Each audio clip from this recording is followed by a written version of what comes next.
ప్రజలందరికీ నమస్కారం. ముఖ్యంగా మీడియా ముందుకు రావడం ఎందుకంటే, కేంద్ర ప్రభుత్వం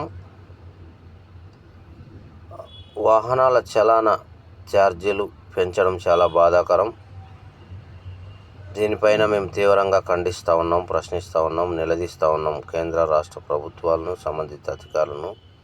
ఎందుకంటే వాహనదారులకు ఎఫ్సి చలానా మరి 1200 నుండి 1500 ఉండేది.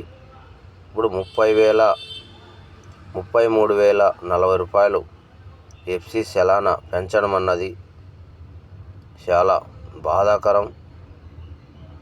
ఎందుకంటే వాహనదారులకు తీరని అన్యాయం చేసినటువంటి కేంద్ర రాష్ట్ర ప్రభుత్వంపై మేము తీవ్రంగా ఖండిస్తూ ఉన్నాం.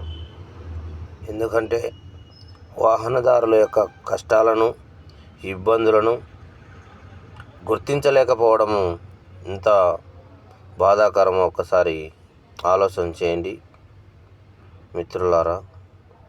మరి వాహనదారుల యొక్క సమస్యలను పట్టించుకోలేదు. ఏ ప్రభుత్వం అధికారంలోకి వచ్చినా పట్టించుకోలేదు. All India drivers safety association తరఫున మేము డిమాండ్ చేస్తూ ఉన్నాం. ఆల్ ఇండియా ప్రజాస్వామ్య హక్కుల పోరాట సమితి తరఫున డిమాండ్ చేస్తూ ఉన్నాం. వాహనదారుల యొక్క సమస్యలు తక్షణమే మరి పరిష్కారం చేయాలి. ఇప్పుడు ఎక్కడ చూసినా రాష్ట్ర వ్యాప్తంగా లారీ అసోసియేషన్ ద్వారా మరి ధర్నాలు చేస్తున్నారు. మరి ఎక్కడ చూసినా కూడా భారత్ బంద్ పెట్టినారు. ఎక్కడ చూసినా మరి వాహనాలన్నీ నిలబెట్టుకొని, మరి వాహనాలు నిలబెడితే ఎక్కడ చూసినా మరి రవాణా ఆగిపోతుంది.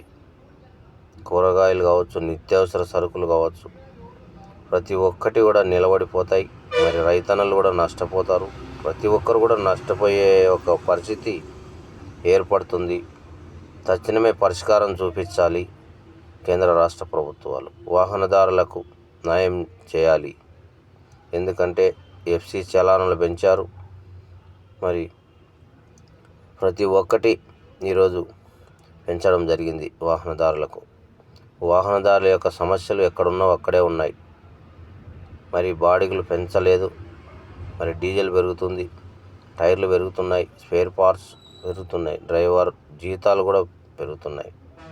కాబట్టి ఈ యొక్క డ్రైవర్ సమస్యల కోసం ప్రత్యేక శ్రద్ధ తీసుకోవాలని కేంద్ర రాష్ట్ర ప్రభుత్వాలకు ఆల్ ఇండియా ప్రజాస్వామ్య హక్కుల పోరాట సమితి తరఫున, డ్రైవర్ సేఫ్టీ తరఫున కూడా డిమాండ్ చేస్తూ ఉన్నాం.